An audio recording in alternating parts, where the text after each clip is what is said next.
Ever ordered a pizza online and waited anxiously at the door? That's basically how JavaScript promises work.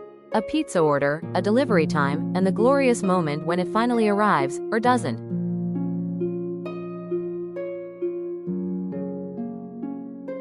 A promise has 3 states: pending, your pizza's in the oven; fulfilled, your pizza arrived; and rejected, it got lost or dropped.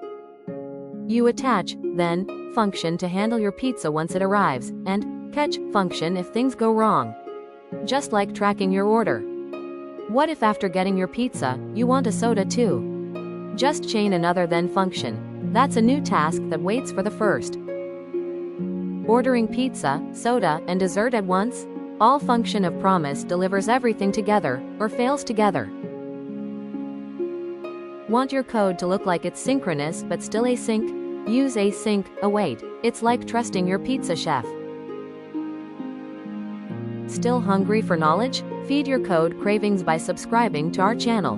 Like this video, comment with your weirdest async bug, and subscribe for more bite-sized dev lessons.